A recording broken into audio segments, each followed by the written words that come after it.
We're going to rearrange the agenda because Eric is on. We'll deal with public engagement first, and then we'll go to the question and answers at an officer-involved shooting presentation to carry over from last meeting. And tonight we won't be running into another meeting, so we can, I've got one at 7:45 tomorrow morning, so we're free until then. Please no.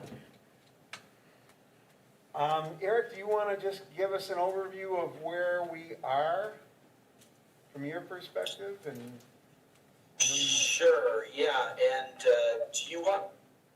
Yeah, I'll just do it verbally, and if there needs to be any supporting documentation, just let me know. I can share some things. I'm going to start with the big picture from my perspective, not necessarily from the task force's perspective, in terms of what I believe you have asked WITS to contribute to your process and deliberations. So my understanding is that we're focused on information gathering, at least at this point. And there are sort of three steps or phases to the information gathering that we've been discussing over the last month. And it kind of starts in a bit sequential process with what we're calling public listening.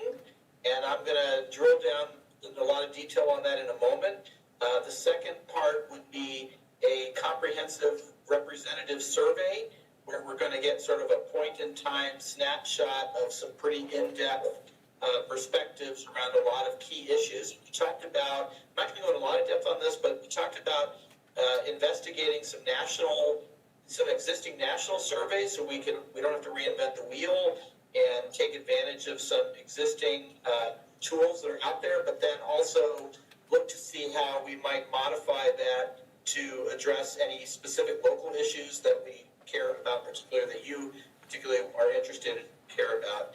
Then the third step on the information gathering is really to conduct a few focus groups, and how many is yet to be determined, but to really drill down with some very specific groups of individuals in our community, and to sort of follow up from the survey to find out, okay, we sort of have a snapshot view of what people are interested in, and now we want to know what is the intensity, the level of care that people have about specific issues, why they feel the way they do about certain issues. And again, I don't want to drill down into that too much, because a lot of that depends really on what we learn in the first couple of steps. So I'm not going to go much into the focus group detail or frankly the survey tonight. Tonight I'm going to focus on the first step that we've been discussing, which is quote unquote public listening. And my understanding when talking with you guys, and particularly with the mayor, the chief of police, and John, is we want to create maximum public participation, because, and this is kind of my bias, so I'm gonna express that bias, and you don't have to accept it. But for your work to be successful, it seems to me that you really need significant public buy-in. You need legitimacy. You need to have true, authentic opportunities for people to share their view in a maximum way possible, meaning maximum participation, as many people as possible, and to really let them express their opinions, their views, their stories, their experiences. Now, this doesn't mean that alone is going to get you where you need to go in terms of all the data you want or all the information, but I think it's a starting point and really sets the groundwork for further public participation that's constructive. So the listening that we've talked about, the types of listening, is basically revolving around a set of really core questions that are very open-ended, that allow people to express their views, both positive, negative, neutral, without a lot of direction. In other words, we're not trying to force them into a particular set of statements or anything. It really is a time for the public to share their concerns. And I don't know, John, would it be helpful if I share the list of questions that we're thinking about so people can see? Because I really want the task force to feel comfortable with these questions. And quite frankly, we're not so far down the road that if there are some that need to be altered or adjusted, that we still have time to do that. So should I share those? yes, please. Okay, I will attempt to do that here. I'll tell you what, I'm going to share it what I'm going to share is I'm going to try to do two things at once here. Can you see this document? So what I'm sharing here is a draft potential flyer that we might be sharing. Now, this was just created today by our graphic designer, but this is not at all a final product, okay? So you'll see that pretty quickly, but it's sort of like, okay, here are 6 ways that we can share our views. You can attend a virtual public listening session, and we're planning on holding about 5 of these, with 2 of them to language-specific events. Meaning there'll be one that will be a Hmong language only, and one that will be a Spanish language only, and 3 that are just sort of general that anybody can attend. Mayor and Chief Bliven and John have talked about the importance of having at least one in-person public listening event. So we haven't obviously set the date for that, but that's another way to participate. A third way is through answering the brief online questionnaire. I'm going to show you those questions in just a minute. Oh, see, questionnaire is misspelled. Okay, so we'll fix that. A fourth way is to upload comments via video or audio file, and we'll have a link to do that.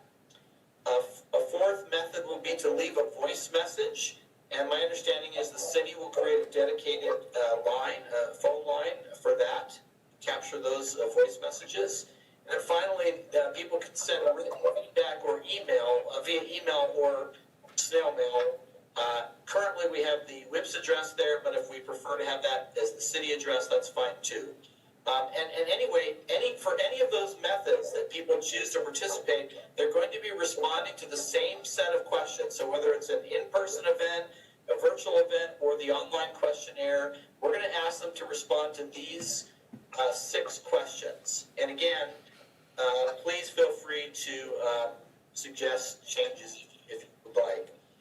The first question is, when you think of public safety in the city of Wausau, what are the most urgent priorities in your opinion and why? The second question is, what are current strengths of the Wausau Police Department, if any? The third question is, what concerns do you have about the Wausau Police Department, if any? Now, people need not respond to all these questions, so if they have only positives they want to say, they're welcome to say that. They're not forced to answer any of these questions, but it just gives open-ended opportunity. The fourth question is there anything you would like the City of Wausau Police Department to change in the way it conducts law enforcement? Why are these changes important to you? Fifth, please describe specific experiences or interactions, if any, you have personally had with Wausau law enforcement, whether positive, negative, or both. And finally, and this was a suggestion from the police chief, what further information about public safety do you think residents of Wausau need from the city or from the police department? Again, the goal here is to sort of maximize public participation. They can tell a story about their experience. They can share their feelings, their perceptions, both positive and negative. And we're really just trying to make this as open-ended as possible so that we can start to get people's concerns and keep core values out on the table. And that's really the goal here. Questions about any of that? Eric, this is Mike. And coming from an IRB standpoint, what type of opening instructions are you thinking about giving? And this might be a conversation you and I have at a different time. I'm just thinking about this is the fifth question. Asking someone to talk about their experience with law enforcement may put them in a defensive mood, in a place that they're not feeling comfortable and safe. And this is just me coming from a qualitative research guy, and wondering how you're thinking about approaching that. Yeah, that's a great question. Thanks for the question, Mike. I think number one, because you brought up IRB, I'll just say that we've kind of done enough of this type of work to know that because it's the city that is essentially in charge of this project and we are the contractor of the city, we do not have to do an IRB. This is not a public, this is not going to be a project for publication in terms of like, academic publication or anything like that. So, but your point is still really well taken, which is that, how do we make sure that we protect people's identities? How do we make sure that they can feel safe and comfortable in sharing stories, whatever stories they have? So I think the way that we're intending to do this is for each of these opportunities. So, for example, in the virtual sessions or in the in-person session, I'll use those two quickly. We will have some language that we'll put up very up front in terms of when we start the meetings. We'll say something like, listen, we're going to be talking about some, serious issues here. We're going to have opportunities for you to share. If you do not feel comfortable sharing your opinions in a public way, we will provide an opportunity for you to share those privately to make sure that they're anonymous. And here are those ways. And so in fact, that's one of the reasons why we're going to give them the exact same questions and the opportunity to provide those, for example, through the Qualtrics questionnaire that's completely anonymous. Similarly, if they want to mail us something anonymously or leave an anonymous voice message, they are welcome to do that. And we will emphasize that, maybe if they have some, of those types of stories, not to worry about needing to share them in the public venues, but use one of the more private or anonymous ways to share those messages. So I think your point is taken. Now, here's something that I will further say. Initially, when I created this, the text for this flyer, I did have a little bit of language in there regarding that sort of anonymity, but it was getting a little busy, so I decided to take it off and rely on when people go to one of these sites, there will be a statement about it. However, if you think that that needs to be really front and center here, like a statement somewhere on here that says, if you prefer to, how do I put this? We'll have some statement about how they can make their comments anonymous by one of these methods. It's so hard, right? I mean, I think I totally hear what you're saying. In the balance there, I would give kudos. I mean, I look at this and to have 6 different methods to gather data and social stories is awesome. And I get your point of like, how do you balance out the marketing side of getting people engaged, but also respecting, like, oh, by the way, these are the rules and these are the protections. There's a conflict there. I don't know the right answer, but looking at this, I will say I'm very impressed with the 6 ways and the approach you're taking. So here's what I'm thinking as I'm listening and reflecting. Maybe we can have somewhere on here like a star or some kind of a place that will catch people's attention and say, if you prefer to have your comments be anonymous, we recommend using one of the methods, one of the starred methods, I'm just making this up, to share your view. And then we can literally put a star or some kind of an icon next to those things, next to those 3 of 6 options that people can do this anonymously. Something like that, so that they know, okay, if I want to do this anonymously, I better not attend the virtual session. Maybe I should, do the online questionnaire. So I think we can do something like that. that's great. I agree. So let me ask the task force members, are you comfortable with the questions? Are the questions, again, this gets the community feedback that then goes into the design of the survey that then drives the focus groups. So this is an effort to try to get at the underlying feeling of the community. So are these the right questions? Pat? I like the questions. I think that, and Eric did touch on it, but I think we need to make sure that, like, if somebody who perhaps has never spoken at a public meeting were to come in and look at this and say, holy crap, they want me to talk about 6 different things. I'm going to be up there for 20 minutes. This is awful. I'm not going to do it. I think we need to convey that if you came tonight to talk about something along the lines of number 4, where you want to suggest a change, that you're free to do that and then sit down and, maybe might want to get up later or something. But I think we need to make sure that we don't intimidate people who aren't used to, especially at the in-person thing, people who aren't used to public speaking and addressing a group that they may find intimidating.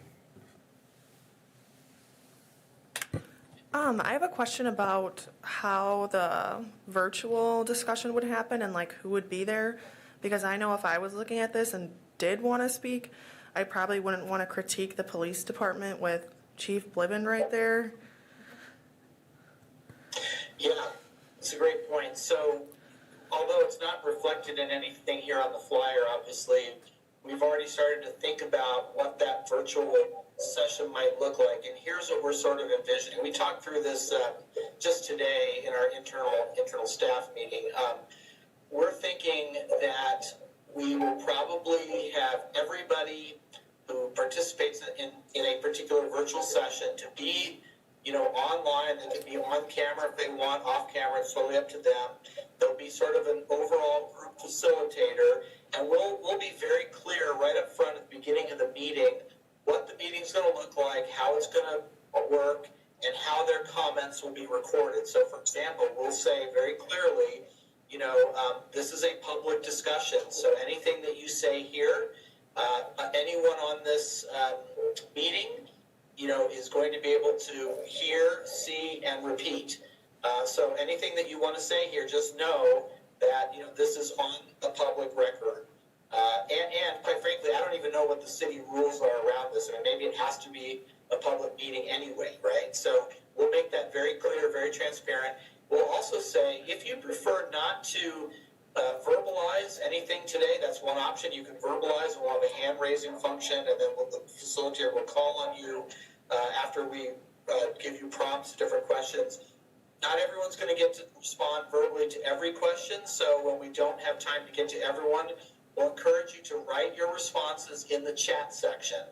And because it's a public event, again, those chat comments are going to be recorded. We'll also then say, if you have some experiences, stories, or if you just prefer to keep your comments anonymous, we will probably suggest to you that this is not the best venue, and we have some more anonymous venues for you to participate. And we'll give you the links in the chat section, for example, to the Qualtrics questionnaire, which you can do in the privacy of your home, and we can assure you that nobody except the research team will have access to those comments. Another way to voice your anonymous comments is by leaving a voice message at the phone line, and here's the phone number for that. A third way is to send an anonymous letter or email to the WIP staff.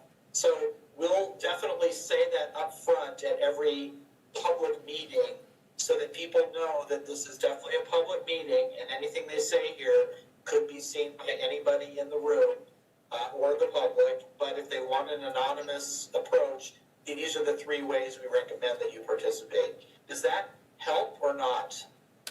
Eric, thanks so much for explaining that. That does help. And then I guess my other question is, and maybe we're not quite there yet, but how is this flyer going to be disseminated? So is this going to be accessible online, like social media wise? Because I'm just thinking for young people, like that's probably how we're going to see it.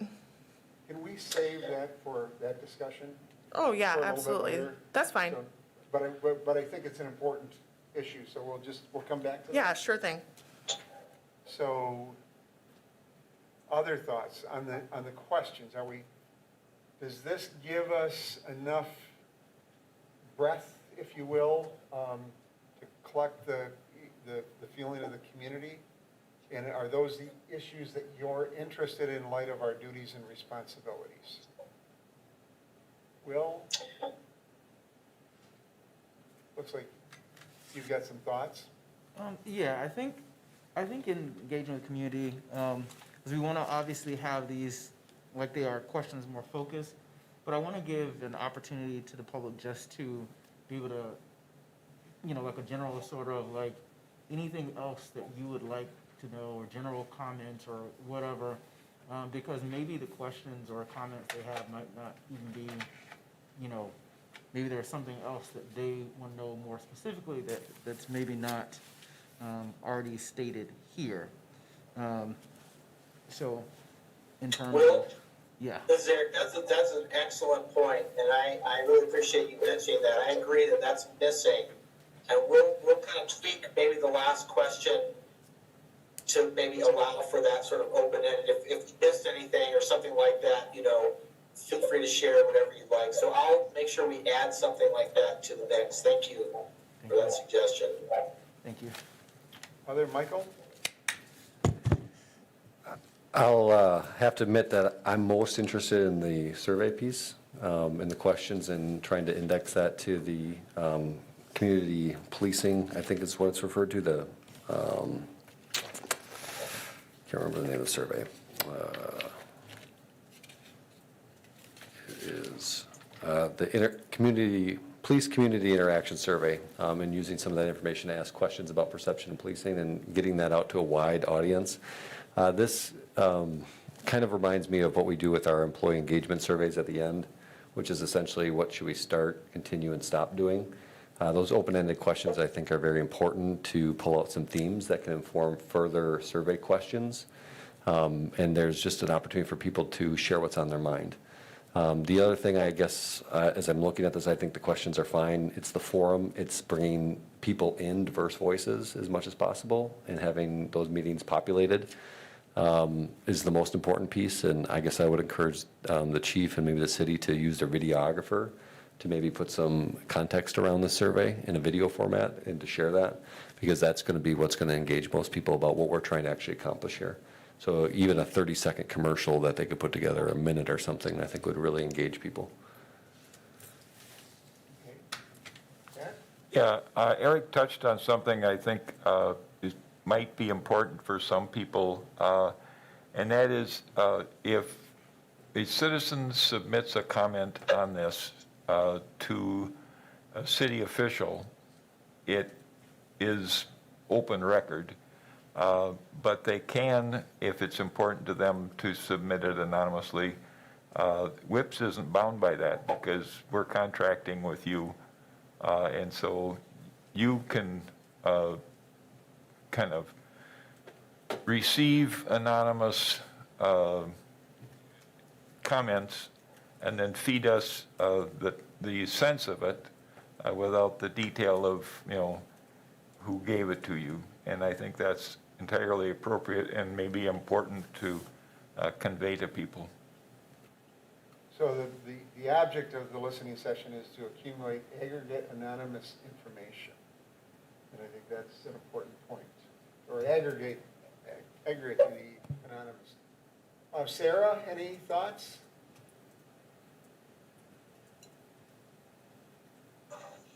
I do. I agree that there needs to be at least one additional, open-ended, where they can address their personal concerns, maybe that's outside of what we've already listed.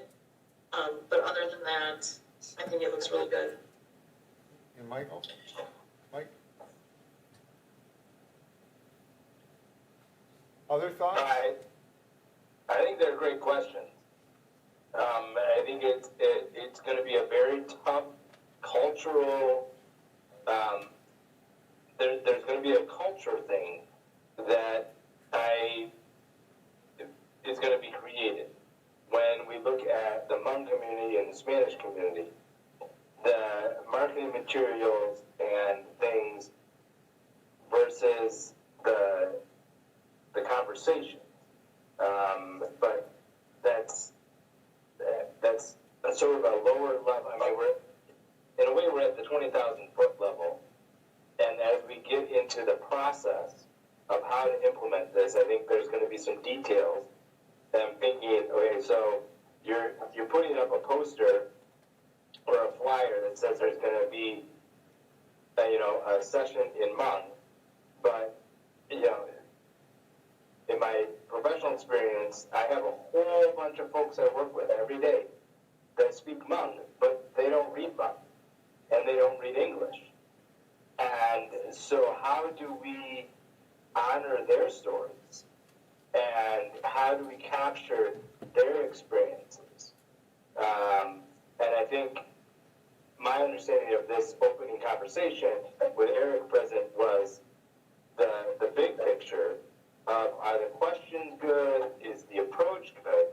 I think there's some details in the implementation that we might need to work through. Again, we'll put that into that, that's that outreach component that I think we'll have to get at. So I want to keep us on track relative to the questions itself, and we'll come back later to that issue of how do we get the word out. And, I think we're aware of that, and I think there's some strategies that Eric has to deal with that. But again, as it relates to the questions, is this, well, let me ask, as it relates to the questions and the methods for collecting that information, we're giving a lot of options, and for the county board size, county just went through getting public input, and we had a public listening session that was also available on Zoom. We had the dedicated phone line, we had the internet survey, and then we accepted emails and letters, and it generated 118 responses, which some of them were redundant, multiple people taking advantage of it. And, in an ideal world, we would have done more outreach, but it still generated over 100 responses. So, and we've expanded that here. Are you comfortable with, the sessions, the Zoom meetings, and we're going to run those different times of day, was the thought, to give people that have first, second, or third shift responsibilities the opportunity to participate in them, and then having that one listening session. The Wausau schools we've worked with them, apparently they think they're available, they're still getting the final couple of sign-offs, but the John Muir West or East auditoriums, they're already marked off for social distancing, so they would be available. And my thought, just throwing it out, would be using John Muir because it's closer to the population. That is more likely, it's closer to the low moderate income population, that we might want to try to get more involved. But we could look at John Muir if it's available, versus being on a little bit, not, it's a little bit more central to the city. But I think we can work on those details later. But are you comfortable with our approach? And we apologize, we received this middle of last week, then on Friday, just to talk through this meeting, and we made some suggestions, and we wanted to get as many of you involved and engaged in the design of this as possible. We do later want to talk about how we might interact with WIPs going forward and who might be involved in that. But are you comfortable with the methodology of getting the input and the questions? I do have sort of one other kind of question I've been thinking about as we're talking about getting the public more engaged in terms of their relationship with the police, how they feel about different things. Maybe we want to ask a question about where the public would like to see the police do either more or less in terms of engagement with the public. So are there areas where they feel they would like to see the police do more, or are there areas where they feel like they may think, or it comes off as the police shouldn't be in that area? Their general impression is in terms of, as we're thinking about sort of the relationship with the community and perceptions. So I don't know how you'd frame that, but I mean, more or less, where would they like to see the police do either more engagement or less engagement in certain areas, and why? This is Eric. I'd like to make the recommendation. This is always a balancing act, so I'm going to state that up front, that this opening sort of set of questions is really to get at sort of underlying concerns, values, where people are in terms of their core values. And that type of question you asked is really critical. I would maybe argue that that's something we could put on the survey itself, and find different ways of addressing perceptions around involvement, either through Likert scale type questions or other things. So I'm trying to, and I admit it's a balancing act here of not making this short questionnaire the same as the survey. I mean, it will definitely be different, but trying to keep this as short as we can because it's already open-ended, so it's going to be, longer because people are writing their answers and so forth.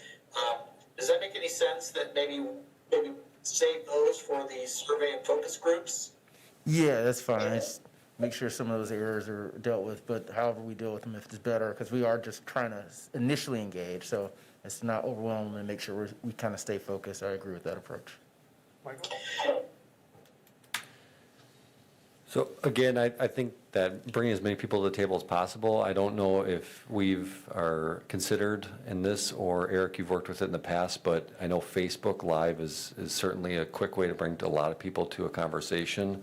I'm not so sure how you can restrict that to the city of Wausau residents. I don't know how that operates, but I'm sure there's some methodology there. And then the second recommendation is that I would suggest that we actually engage specifically our high school students somehow through the school district and get perceptions of the next generation as they hear and interact with police, and maybe even their parents. I think that would be a powerful voice in this input, and would allow us to get a lot of input in a way that we traditionally wouldn't seek. Yeah, this is Eric. I love that idea, and I really, my personal goal would be to get as many diverse voices to participate on the front end as possible, so that they know that you guys, as the policing task force, the city council, the mayor, the police department, that they want you want maximum participation. And this is a way to sort of begin that process and frankly to advertise that we're going to be doing a survey later, right? And that's where we absolutely need to pay much more attention to the demographics and making sure we have a representative survey and a sample. And then also when we come to the focus groups, I know I haven't gotten into any depth on that. I really do think we need to have some very targeted focus groups around groups like juveniles, Expo, people from Expo or parolees. I'm just making this up. Members of the Wausau Police Department, for example. Different ethnic groups. So really be very closely attuned to those specific voices when we get to the actual quote-unquote scientific survey and the focus groups. This is definitely more open-ended. I do think we should figure out a way, Michael, to advertise this effectively to schools and that age group so that we can hopefully get maximum participation. But the truth is we're not really going to know who all these voices are because we're not combining these open-ended questions with really any demographic questions. And that's kind of on purpose, just so you know. I think Eric brings up a good point, and as a researcher, right, this is sort of the introduction to the story. I mean, this is and correct me if I'm wrong, Eric, but, this is we're just throwing out some questions to figure out where to go from here. This is not, it's a pilot, in essence. So we need to be respectful of that we're trying to get a really wide net. And there's going to be a lot of cracks in it. And it really, the hope is to capture as much as we can in a way to sort of narrow down where we go next. And that's my perception. And Eric, please correct me if I'm wrong, but that's sort of where I'm coming from on this first stage. No, I think you're right, and it's also to lay, and maybe you're saying this and we're just saying it in slightly different ways, to lay a groundwork of trust and legitimacy that the city actually really does want to hear from people, and we want to hear from people in their voice, as opposed to say, okay, here's this survey, which, you know, frankly, one thing of the survey, it's going to be the questions we care about, you know, that you care about, that the city determines are relevant. And you can, yeah, of course, you can have an open-ended question in the survey as well, but this is really much more about laying the groundwork that everybody's voice is welcome, that we're going to listen, and we want to create the maximum participation. And when we write a report from the findings, it really is going to be read more like a story, right? Like, here's what people are caring about. Here's what people are valuing. Here are areas that we probably need to focus on or follow up on. So yes, I'm just agreeing with you, basically. So when I work with doctoral students and doing qualitative and they do a pilot study, I talk about building a basement of a house. And you're digging a hole and you don't know what you're going to find. And you're sort of probing, and you're hoping to get a solid foundation to build the first floor and the second floor of your house. And you never know what you're going to find. And so you've got to dig that hole, you got to get your foundation in, and then you come back and figure out, oh, well, we can build a 2-story house, or we only can build a 1-story house, or we have to, and so I think this is really sort of an exploratory idea. There's one other instrumental value for this that I really haven't been pushing, but Sarah, you'll understand this because you've been doing a lot of work with the Kettering Foundation. But if you recall that work, what these questions are basically doing is setting up the opportunity to name and frame an issue. If you decide later that you want to do some kind of public dialogues that are more action-oriented, sort of like, okay, do we want to engage the public in a consultative role about, you know, future actions? Now, you might not want to do that, and you might not think that's the appropriate downstream process, but you will have the appropriate data that you can actually name and frame an issue for deliberation down the road. Sarah, do you understand what I'm saying there? Yes, I absolutely get what you're saying, and because we are a task force that is wanting to take action on how to best support our community with their interactions with law enforcement, and on the other end too, perceptions of law enforcement. We want to improve those things as well within our community. The other piece is, I have a plethora of resources in students and families that unfortunately have had a lot of interaction with law enforcement. So I definitely plan on taking this with me to school, and maybe even potentially incentivizing participation, so that we get some of that information as well from those families, because I think it is really critical to have, those that are having the most interaction be a part of those conversations.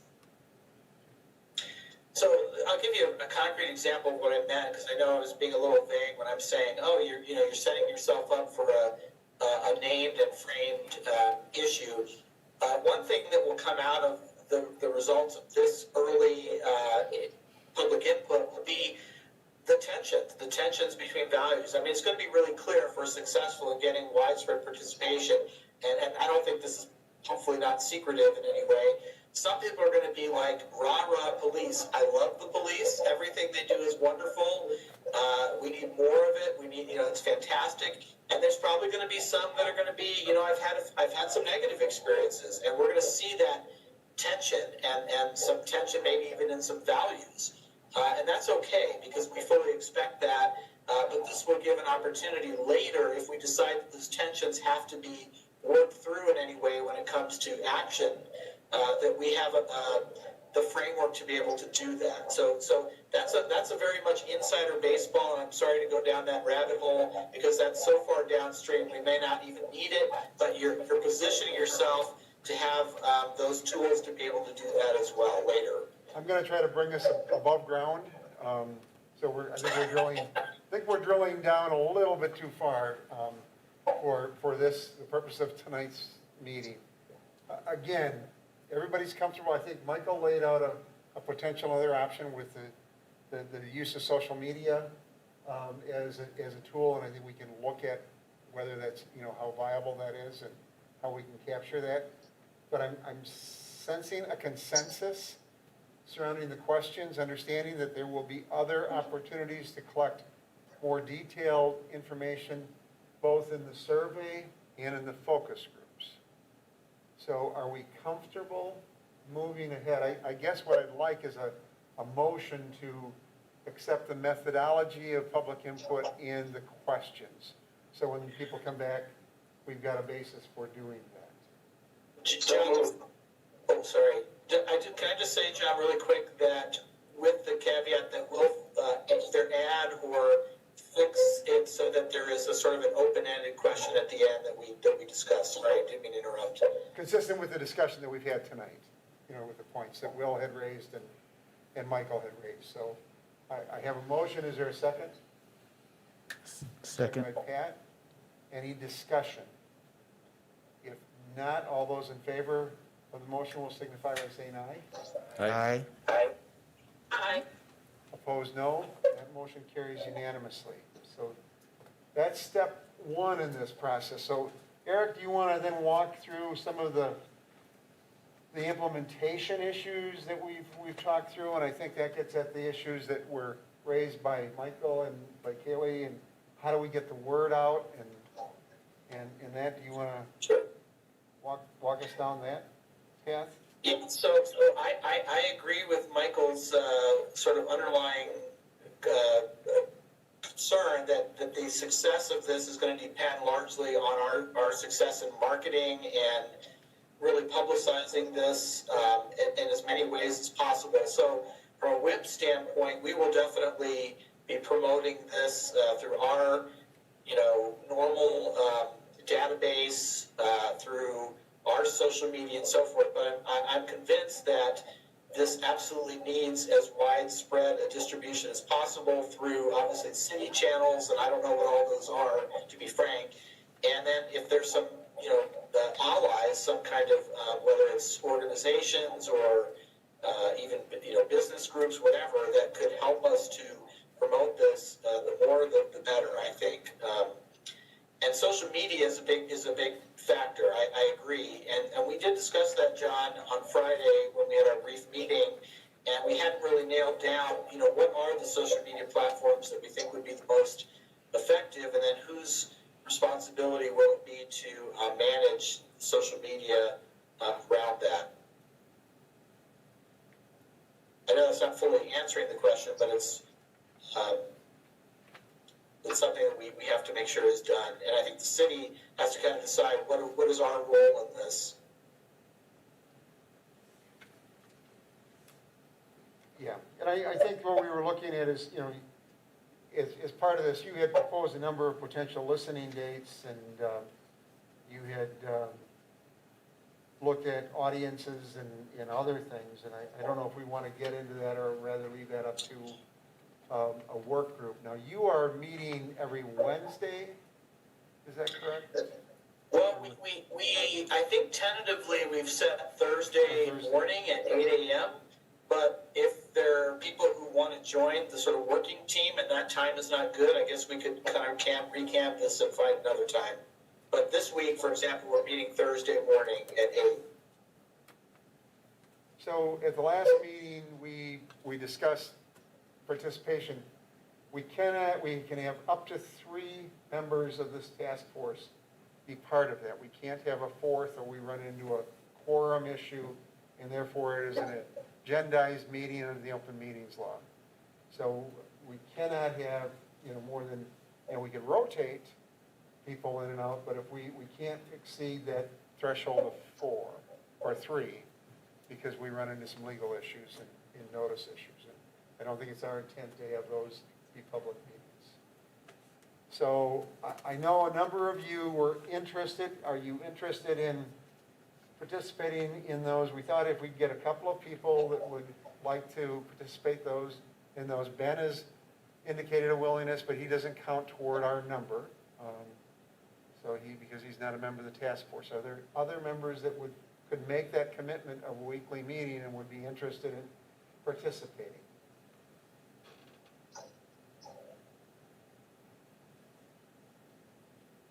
Sarah, So I'd be interested, but I don't know that I could do it every Thursday at 8. So if we created a rotation, that'd be helpful as well.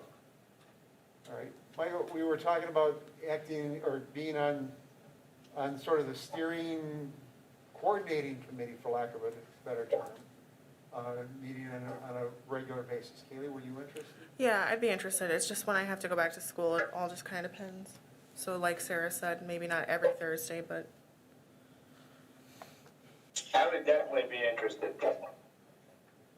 Could I ask that, in light of Kaylee and Sarah's concerns, that we sort of designate them as a slot of one?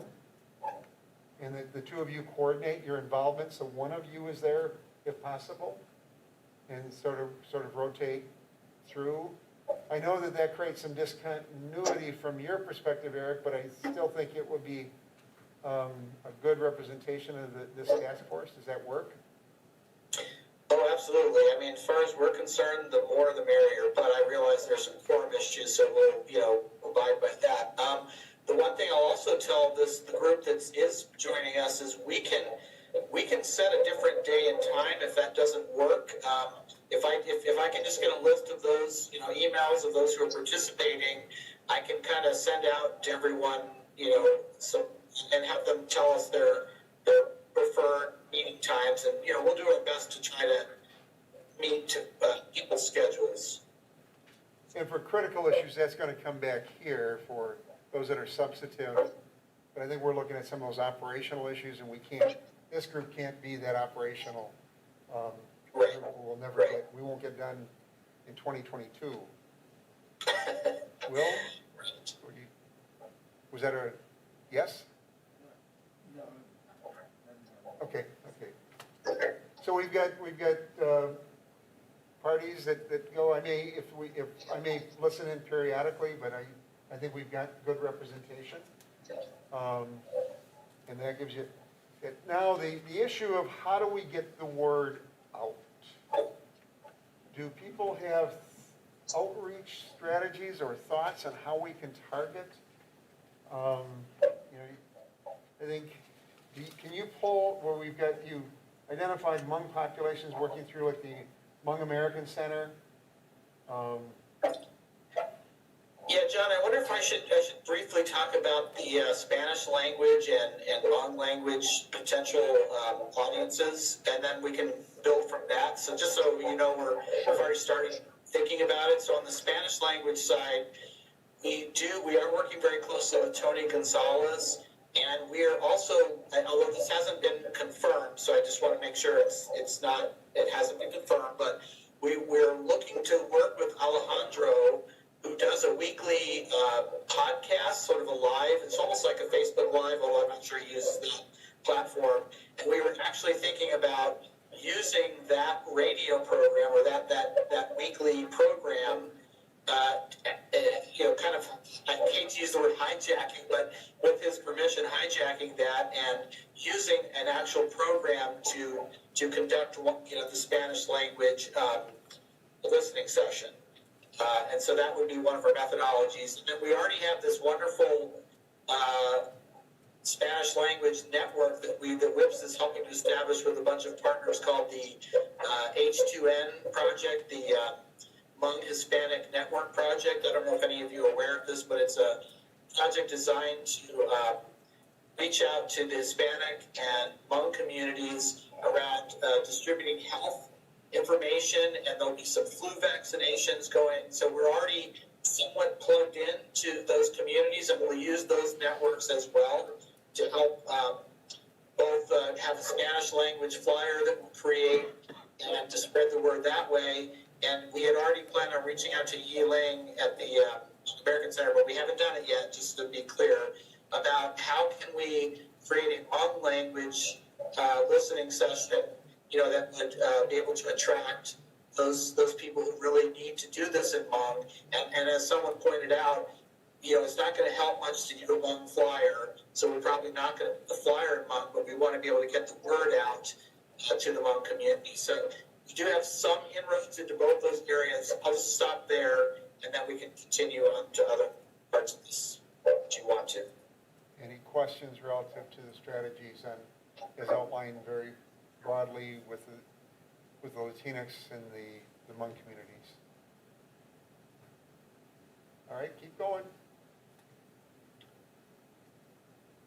Go ahead, So I Eric. think, this is where I think maybe some input from other folks here about capitalizing on other marketing opportunities. We did build into a small budget for advertising.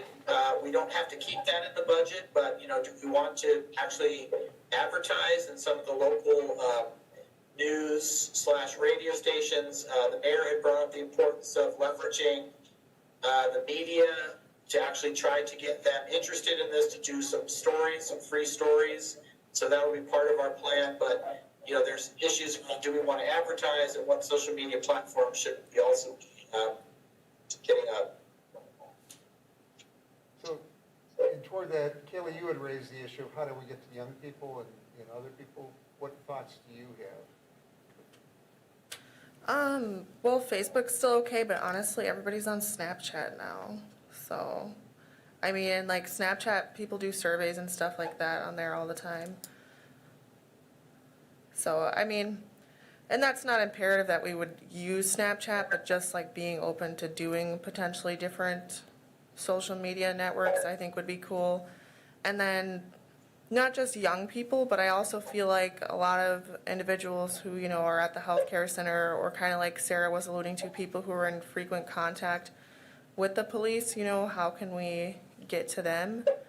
Because people who are interacting with them on a more frequent basis, like they might have more to say, but they wouldn't necessarily be the ones to volunteer information, so.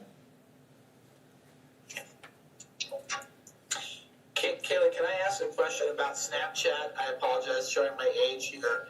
So would it make sense that we have, say, a link to the Qualtrics survey, but that it's just posted on Snapchat, like, hey, help participate and, help, share your stories about your experiences with the Wausau police.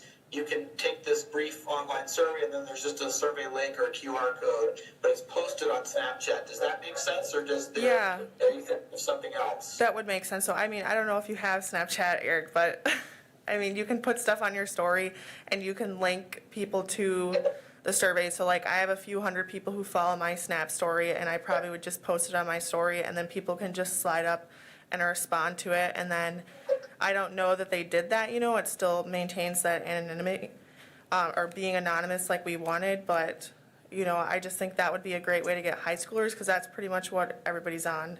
Like, Facebook's okay, but, like, honestly, that's older people now. I feel like that ad, and I said, does that come in on my county computer or my personal computer? Michael? I personally would like to lobby that John does a TikTok video. Yes, this that is my suggestion too. I will be happy to include as many of the task force members as I draft.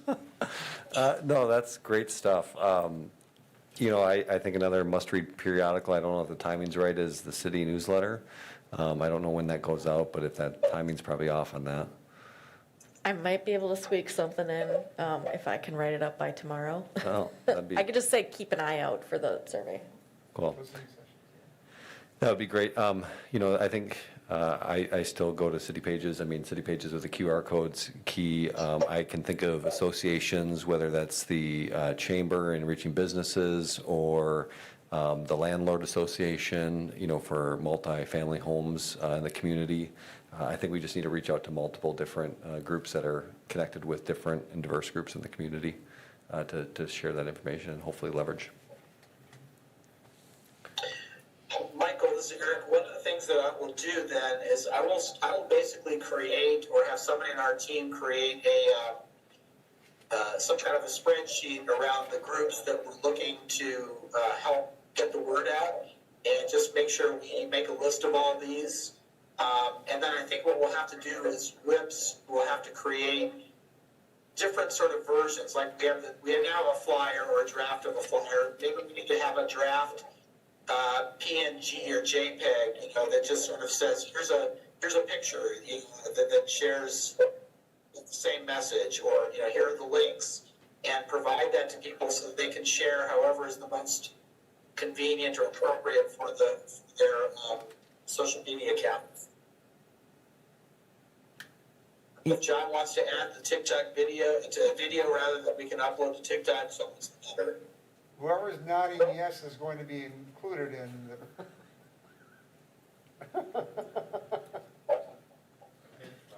So I'm taking notes, Michael, like on some of those organizations you mentioned.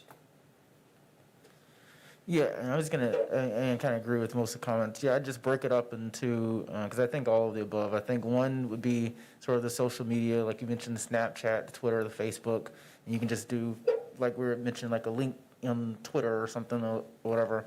Other would be print digital media, like city pages, Wausau Pilot, something where they can either put it up, upload it digitally, or put it in a newspaper if they want to add it. And then sort of reach out to groups. And I think if we hit those sections, I think we've got to maybe do, an interview, somebody do just a interview on, the news station when we have it out, just to kind of get everybody looking at it. And I think if we hit all those points, I think that everybody should be pretty up on it.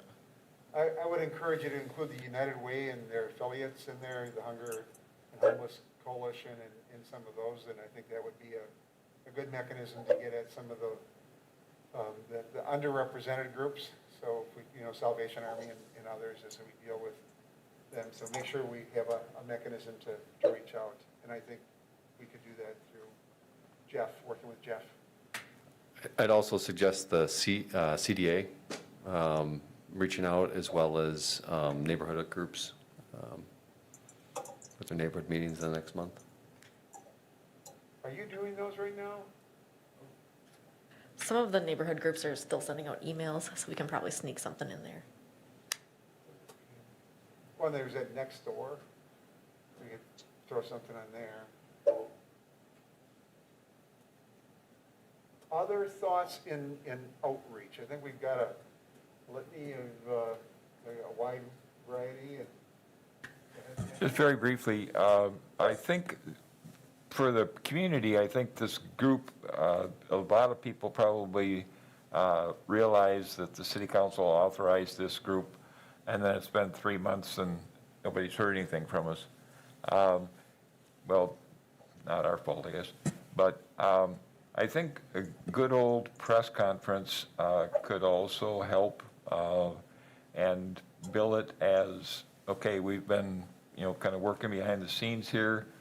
We have something to announce, and just I invite all the area reporters into the room and answer all the questions they have, and let them know that, this opportunity is, coming up to participate in these questions and surveys. That would be nice to do, I think, when we have the dates for those, and where you've got some substance you can tie in, but that's an excellent suggestion. So other thoughts? So I think we're set with this, so we're gonna have Sarah Kelly and Michael represent us on that work group, and we will look for Eric to develop that outreach strategy, and then the dates will probably be, I think we were looking at late January, we're probably looking at sometime in February-ish now. Yeah, let me, if I could share one other really quick document here. I created a brief timeline that I hope is visually accessible. Let's see if I can find it, though. Is this it? I don't know if this is it. Hold on. I love WebEx. Okay, that's weird. Is nothing sharing? No.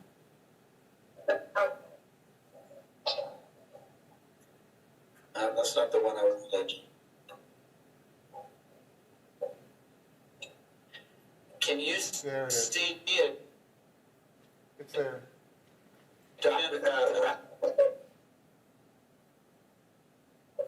So I'm trying to, I tried to make this current and as reasonable as possible because, you know, as much as I would like to say, oh gosh, we can do this in 2 months, I think the reality is if we really want good public participation and have time to get the word out, and so forth, you know, it's going to take a little bit. So my thinking is that we'd be smart to maybe think about doing the convenings, meaning the virtual in-person convenings sometime between February 1st and February 20th. That gives us kind of a full month to really, you know, ramp up the marketing and communications. And then that'll give us another 3 weeks for the analysis and then the report around March 15th. Does this make sense to you, or do you want to see that changed in some way? I think that makes sense to me. Others, if you rush it, you fail. If you delay it, you fail, and I think that's a reasonable time frame. Others, thumbs up? Okay, yes. Okay. So are you envisioning, would you envision that when you do the Zoom meetings that the members participate? Or should we assign them certain, it would be nice to have task force members be present on some of those meetings. But again, we run that issue of the quorum. So maybe what we'll do is we'll get the dates and we'll sign up so that we don't have a quorum problem. Does that make sense? But it would be nice to have everybody be at least one of them so you get a flavor of how they go. We could just announce them and say there may be a quorum, and then as many of us as Sure, we can could do that pile too. in, can pile in. We could do Not that. a problem, I don't think. All right. Anything else from you, Eric? No, just thanks so much for allowing me the time to participate and frankly to help with this project. I appreciate the opportunity. We thank you, and if we had more time, we could have gotten everything to everyone earlier, but we were exchanging information this afternoon, so thank you very much, Eric. Okay, have a good night, everybody. I'm assuming you don't need me, so I'll be signing off. You're free to go or stay. Thanks. All right, now we'll go back to questions and answers relative to the officer-involved shooting presentation. So Ben, do you want to do some opening comments? And I think, Will, you might have had some follow-up questions. I don't have anything prepared, any opening comments. I know the deputy chief did a good presentation on officer-involved shooting, but I'm sure there's a lot of questions around that topic, so that's what I'm here for, to try and answer those questions. So I think, Will, we cut off abruptly because of the incoming meeting last time. So do you have any questions? Yeah. So wanted to know, like, when these incidents occur, where can the public go for more information about these types of investigations generally, and then if they have questions more about a specific investigation? Sure. I think, when those incidents happen locally, we put out a lot of information. Last year in January, we had an officer-involved shooting, and we did a press conference, and we did a number of follow-up social media posts just talking about the process that people have. I invited people to meet with me personally to ask questions so I could answer their questions and address their concerns. I had a number of people take me up on that. We do a lot of media outreach during the aftermath of an officer-involved shooting so that we can get information out to the community. And our policies on our website and accessible there. So That's kind of in the aftermath of something like this. That's usually the tact and approach that we take, is try to be responsive and approachable and open to any kind of communication that citizens have. I did a lot of email communication with people, phone calls. I guess my other question is too, when an investigation is opened, what's the general time frame, and then who makes that final decision that it should be closed, that it's done? Because I know there's different investigations between the internal and also then obviously the outside organization. So when it's completed. Sure. So the primary investigation is the external investigation that's conducted, like Deputy Chief Barnes indicated, is typically done by the Division of Criminal Investigation. And so they are the lead investigators. They are the ones that drive that timeline. They've committed that in the aftermath of an officer-involved death that they will complete the investigation within 30 days of the incident. So that's the initial timeline, is 30 days to complete the investigation. During that time, they're in communication with the district attorney's office, and so they're sharing information with the district attorney to some degree. The district attorney may help them with search warrants and any other legal process matters that they need. And then once that 30 days is complete, if the investigation is complete, they'll turn that entire investigation over to the district attorney. And then our district attorney locally has typically indicated that she will review that investigation and deliver a response within another 30 days. That's the typical timeline. And then once the district attorney has determined that she has enough information to make a decision as to whether or not criminal charges are warranted, then she'll make a determination, and that's when the investigation is closed for good. And then another piece of information that I think Deputy Chief Barnes talked about is, in terms of communication, the district attorney typically will do a press conference to talk about the facts of the case and the decision that was made. And then as soon as that decision is made by the district attorney, that information, the full investigation is available on the DCI, the Department of Justice website, in the state of Wisconsin website, and the investigative report is available to anybody to review. So could I have a follow-up question? So you had indicated that the initial report is prepared within 30 days and given to the DA, and they evaluate it for completeness. What happens when the DA says, I need more information? Or have we had cases where that's happened, and how does that impact the process? Well, I'm generally not privy to that information, so the DCI will communicate with the district attorney, and it's similar to an investigation, a criminal investigation we would do. So we turn our investigation over to the district attorney. The district attorney will review the case. If they say, they'll make a determination whether there's enough information for a criminal charge. But sometimes the district attorney will say, hey, I still have questions about this piece of it, or an interview of a witness, or maybe it's some other evidence that exists. And so she will then direct the investigators to do more interviews, analyze evidence in a different way or in addition, and so that communication will go back and forth between the investigating agency and the district attorney's office until the district attorney feels like the investigation is complete. She has the information necessary to make a determination. Will you? Yeah, and then, so when you're doing, for instance, an internal administrative investigation, then there are two, in terms of looking into the core values, if they violated that separately in terms of the policy. Is that part of that same internal administrative investigation, or is that separate thereafter? And then when is it decided, after a person has had allegations, that he's able to resume duties? Mm-hmm. Is it?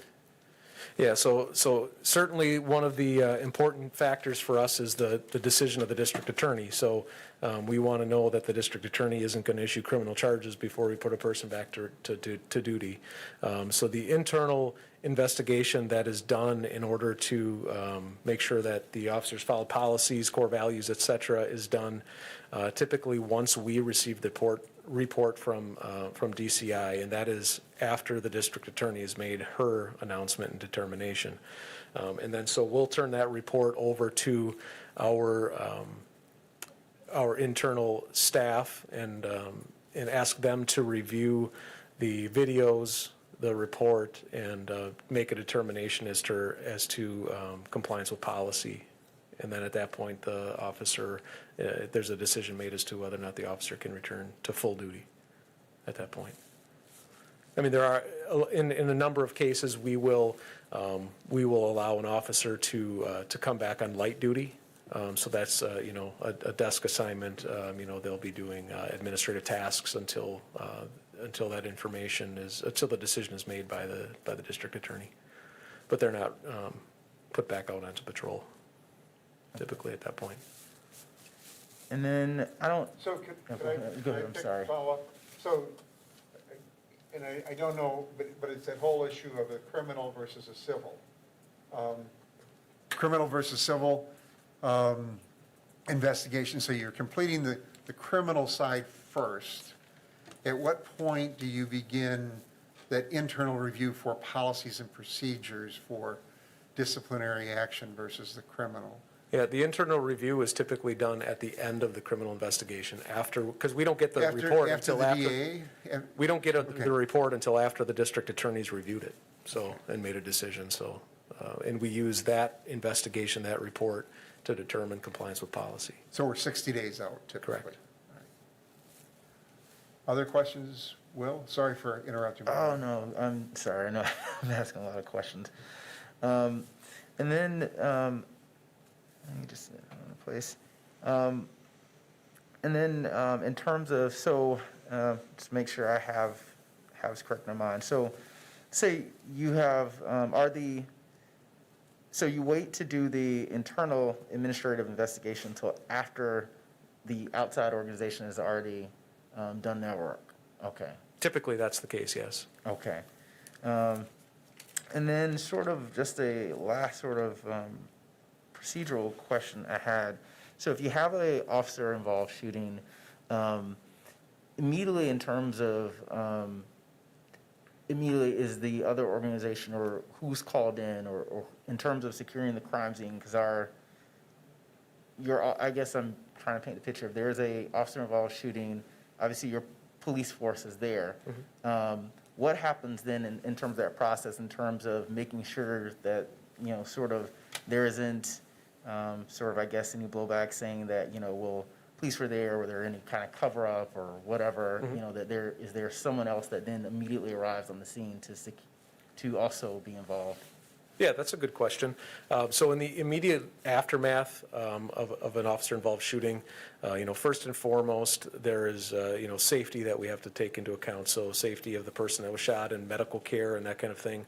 A supervisor will immediately respond to the scene and take control of the scene. So they'll make sure that medical care is being provided. They'll make sure that there's scene security. We'll set up a perimeter around the scene and start a crime scene log. We typically won't have anybody on our staff that will be doing any processing of any evidence. We're just simply holding the scene at that point. And we immediately call DCI, the Division of Criminal Investigation. They're usually on scene very quickly because they have local agents. So that's typically how we process it. But, we have body cameras, we have squad cameras, all of those stay rolling. We don't turn those off. We maintain the scene in that way and have videos for, to make sure that we can secure evidence, and that's the video to make sure that the crime scene is secure. I have a question. So with the body cameras, is that something that only the people who are doing the investigation get to see, or does the public have access to see that too? Yeah, that's a good question. So in the immediate aftermath of the shooting, that is evidence. And so we actually turn our body cameras over to the investigating agency. So we don't get to see those either. Typically, the way we get them into our system is we dock them and the videos offload into our system. But DCI actually takes the body cameras from the involved officers and they download them themselves, so they have the originals and we don't get to see those. Those videos are all available for, they're publicly available, but not until the investigation's complete and the district attorney's made their decision. And those are in the custody of DCI, so you can ask us for the videos. We would direct you to DCI because they're the evidence, the custodian of those records. And they'll release them. They do redact, typical information, but they're largely available. Other, Pat? Kaylee stole my question, but with the videos, media or family or somebody like that can request that of you, but you don't have it. Correct. So you don't need a policy on releasing video evidence because it's gone. We do have a policy on it because almost always we're the custodian of it, except for in those officer-involved death cases. So we have a policy on it if we're the custodian on how and when we release those in most cases. But in an officer-involved shooting case, we're not the custodian, so that policy doesn't apply because we're not the custodian. We just direct to Division of Criminal Investigation. Okay, and other instances, could you tell us about what the policy is? If it's not a shooting thing, just. So generally an speaking, what's our incident, policy on yeah. release of videos? Yeah, somebody, OWI, they run into a phone pole and somebody wants to see the video. Yeah, we'll release the video. Okay. And I did just want to throw in that I thought it was interesting, we heard at our last meeting about this situation where the officer, when your internal investigation starts, is required to answer all questions put to him or her, and can't say, go through my attorney or whatever. I thought it was interesting that after hearing that, very shortly thereafter, I was watching a cop show, and one of the cops was in trouble, and his superior officer did a eyeball to eyeball with him and said, if somebody asks you a question, you must answer or you will be fired, period. So that, you're picking up on that, I think. Michael? So just a couple quick things. First, I just want to say thank you for answering my question around Brady and Garrity. I wasn't at that part of the meeting, but thanks to the magic of public access, I was able to review that between last meeting and this one. So thanks to our guys that are the most well-informed citizens in our community back there in the booth. But the second the second thing is I was amazed by the quality of the body camera photo or video.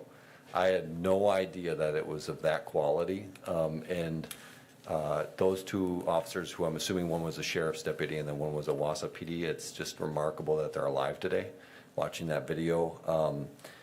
I think that's probably one of the most powerful tools in policing going forward is making those available and having those interactions recorded.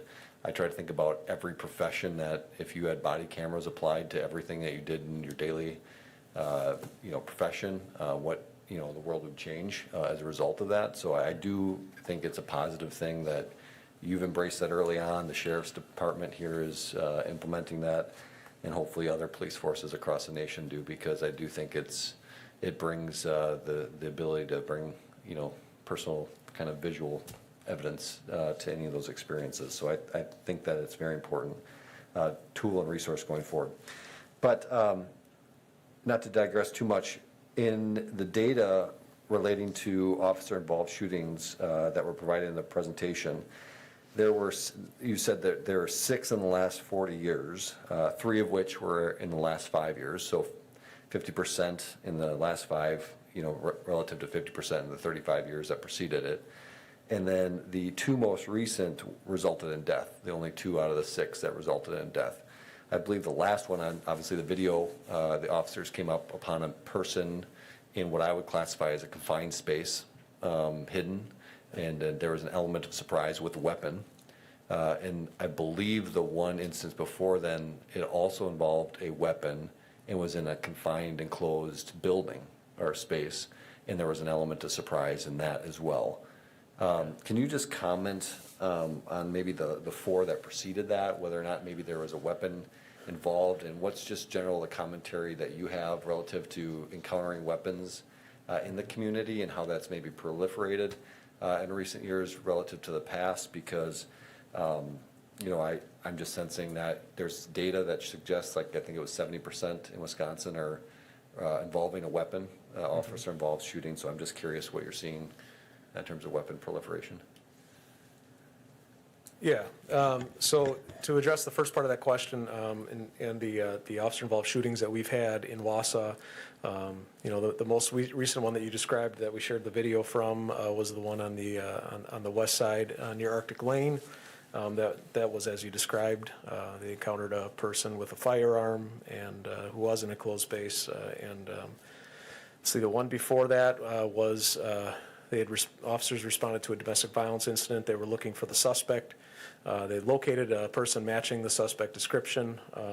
The suspect fled from them and went into an apartment building, and they eventually encountered the person inside the building.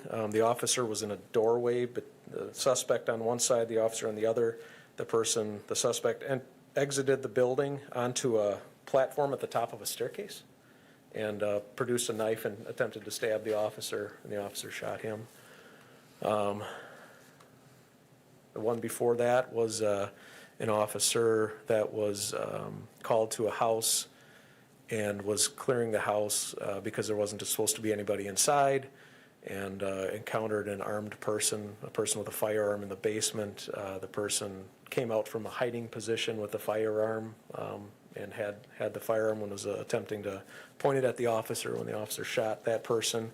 That person did not die and was sentenced to prison. There was another incident, this was going probably 2008, 2009 timeframe, on the northeast side. A person armed with a knife that had some mental health issues and refused to drop the knife and attempted to stab one officer, and another cover officer shot that person. That person survived. The one before that was before I was hired here, and that officer, that was just on the east side over here down by the old Wausau East High School by the railroad tracks.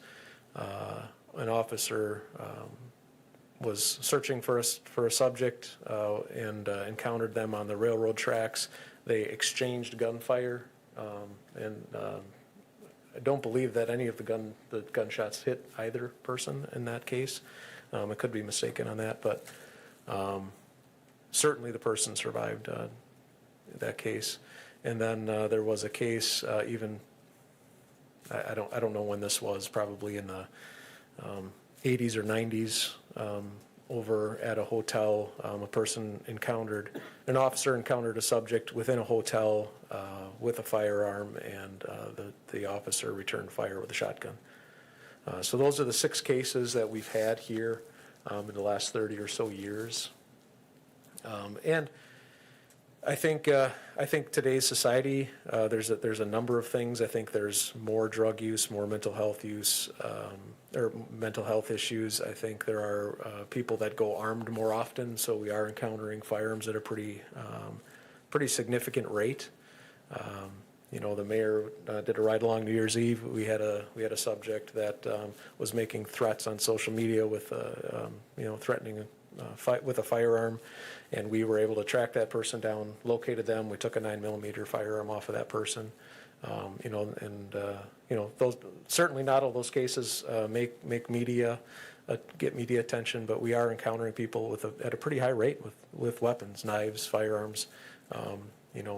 Just before our shooting, officer-involved shooting last year, which was January 16th, on January 2nd, 2 weeks just prior to that, there was another call of gunshots on the west side. Officers responded over there. They located the person that had a firearm and was, there was a standoff, and officers were able to communicate well enough and get that person to put the firearm down, and they were able to take that person into custody. So I think that's more often the result, is that we're able to through good communication, good law enforcement tactics, space, distance, time, communicate with a person and convince them to put the weapon down, and we're able to safely take them into custody. But that certainly isn't always the case, of course. But you do track how many times an officer draws their weapon and does not actually discharge it in those Yeah. types of situations? That jump drive that I gave you initially at the outset of the task force has our use of force reports. We document every single time and use of force is used, and that includes anytime an officer points a firearm at somebody, whether or not it was fired. So that report should be in your materials. We track that, and we track it, we count it, but we also review every single one of those to make sure it was appropriate within policy. So I guess the summary of what you just outlined, I mean, one, it's impressionable that you can remember all 6 instances with pretty good, fair, sufficient clarity, which means that it's remarkable in the life of an officer in the department, for sure.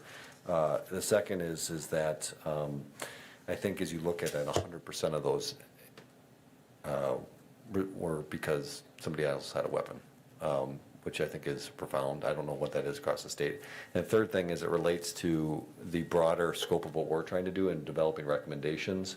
I think the consistency in reporting that data and benchmarking across state law enforcement agencies is imperative for the state to move forward on, and collecting demographic data along with that. It was really impressionable to me how recent the data collection has been, and it hasn't had a long history given the severity and the Yes. significance of these events. And I just really think that one of our recommendations has to be along the lines of consistent reporting and classification of these instances across the state going forward, because without that, I don't think we can really evaluate ourselves relative to others. Yeah, I think that's a great point for the task force. And so a few years ago, the Department of Justice in Wisconsin did a survey of chiefs to ask, what type of force should we be evaluating, should we be, gathering and reporting on an annual basis. And that was my recommendation, is this is the use of force reporting that we do in Wausau. This is what I think we should be gathering statewide so that we can analyze, how often an officer is drawing their firearm, how often, they're using a baton and all of those things. At the end of the day, right now, what we report on is only when people are seriously injured by law enforcement. So that's currently what's being reported to the state, and so we don't have great data around the entirety of use of force. I'm just going to interject here. I'm a member of a women's mayor's kind of policing cohort, and we've been discussing a lot of this. And one of the things we're discovering is that there are third-party organizations that are tracking some of this information, and so they're trying to pull it all in, but because there's not a consistent way, it's really hard to compare this stuff. So you're relying on a lot of kind of choppy and missing data. So it would really be helpful, at least statewide. Be great regionally, it would be, I think these recommendations will be fabulous across the board, but. Yeah, I completely agree. Any other questions? Sarah, Mike? Kelly? Kat? Thank you so much. Thank you. So I'd like to have you look at the packet. In there was it wasn't a charter, as I've been told, but the resolution authorizing the creation of the task force spelled out what we need to do. And what I'd like to do for future meetings is just have as part of our agenda what those tasks and objectives are, what action, what's the actionable item associated with them, do we have a due date, action taken, and who's in charge in the lead person, sort of a dashboard for this group so that we don't lose sight of why we were created. So I started to create a spreadsheet. Can you pull that up? I've got it already. And we'll just keep adding to it. But one of the, there are 13 tasks that we were specifically charged with assessing and analyzing the current policing practices and policies and practices, including implications that policies and practices have on the city, its residents, and its resources. And it goes on, but then other duties delegated by the mayor and the town council. I know Pat you had some issues that you wanted us to take a look at, but I think we need to track those and look at what it is. And Michael, you began to make or you outlined one of the things that you'd like to have us work on. I think if we can start to capture that in a dashboard or some sort of document, we won't lose sight of it. So yeah, look for us to do that, but you know, when you go through there, let's not lose sight of each of those 13 points. And I think we've done a very good job of looking at some of the practices and policies, the training and other things. What I'd like to do at the next meeting is looking at those practices and policies. Where are the gaps that you see that we haven't covered it relative to the charge that we've been made? So we can finish up. I'd like to begin to check off some of those items. But the area that we really haven't touched on is that whole issue of, of the community, the human service needs and other things. And we need to get our arms around that. And I think Michael will be calling on you and others to help in that presentation. But it'd be nice to take those 13 items and look at them sequentially. Which one should we deal with in what order? Obviously the public hearing on the recommendations doesn't happen before the recommendations are made, but after they're drafted and before they're finalized. But and we've got some recommendations. So some of them are end of the process. And if you're okay, we'll try to lay out a schedule for those. And if you have some specific thoughts in the context of what sort of actionable item would you like to see done in each of these. So if we could share this, Jane, tomorrow with the task force and send this out, and you could begin to, if you wanted to start filling it out, if you thought there was a role that you could play in it, but what sort of action you would like with each of those areas, it will help us focus going ahead, and it will help Ben, Katie, and I when we're preparing for the meetings. Does that make sense? Again, it's our authorizing resolution, not our charter. I keep talking about charter, and Ben keeps correcting me. I just get in trouble every time you say charter because we have a very specific definition here at the city of charter. It's a charter ordinance. So, please come prepared at the next meeting to spend a little bit more time on what actionable items you see that we've had. We'll go through the minutes, and we'll look at, from the perspective of the minutes, what have we covered, and we'll try to make a determination. Well, make a preliminary determination. Have we covered that issue enough? And if you don't think we have, we want to make sure that everybody's comfortable as we're working our way through this process. Does that make sense? So this will be a standing item in all of our packets. We'll update it on a monthly basis, and we'll go forward. Any questions? Any questions? Michael, Sarah? Mike, Sarah? Okay.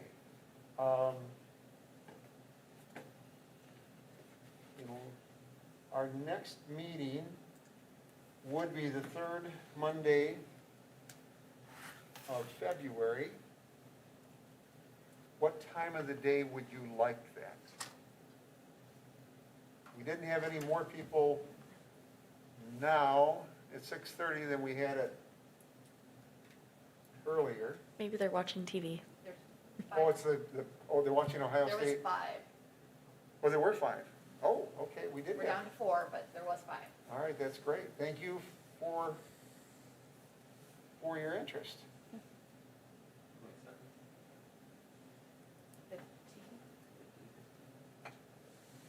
15. We had set aside the 3rd, but because of Martin Luther King Day, we moved it up a week this month. So are we okay with the? Well, actually, I was gonna say, do we think, because the 15th is actually, it's President's Day, a holiday, so do we think that we get more engagement because more people are possibly home, or do we think more people will be doing other things? Council chambers are not available on the 15th. Council Chambers not, so we all, and I don't want to run, we've run into that problem where we get kicked out of here at 4:30. Is there a date where we can go and if we've got a healthy discussion, continue? And it doesn't have to be a Monday.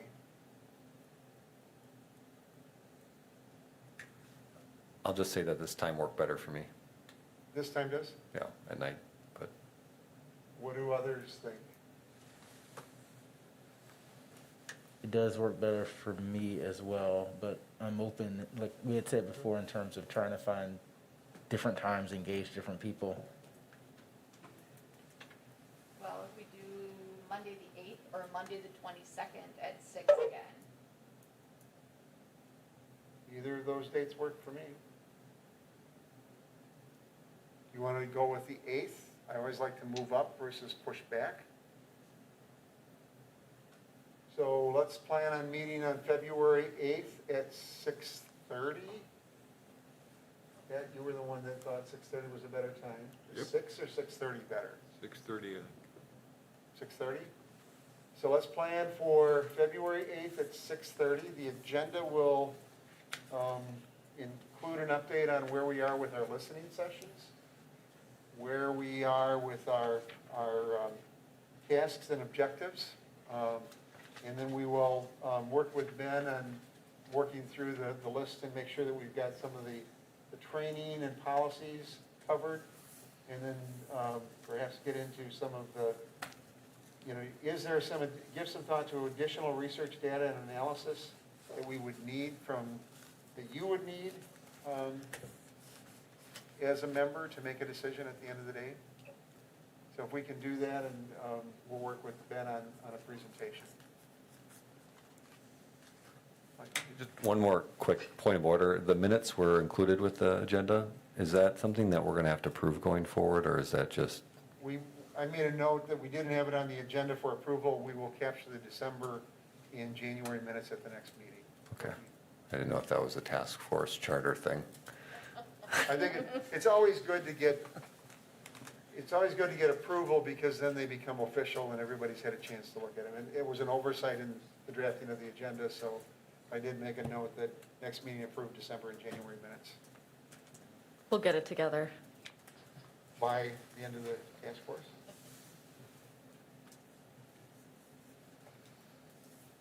All right, any other issues come before us? Move to adjourn. Pat moved. Ben seconded? Second. No, I'm not seconding, I'm asking if I can talk before you adjourn. Sure. Just a minute. I just wanted to advocate again for members of the task force to volunteer and set up times to do ride-alongs with our officers.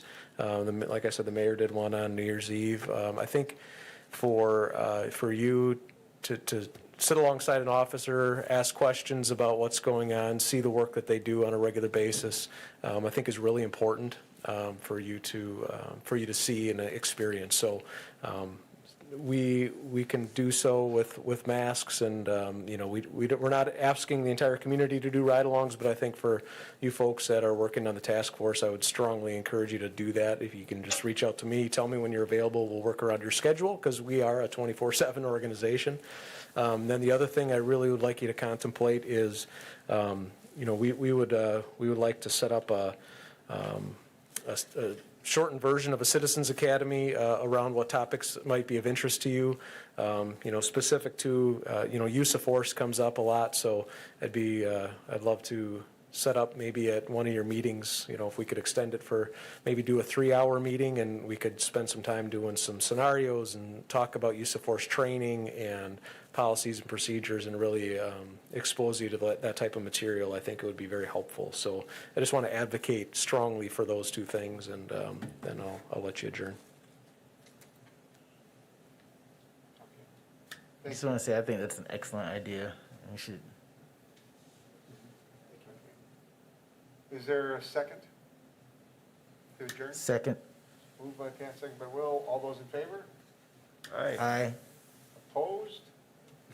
That motion carries. Thank you all.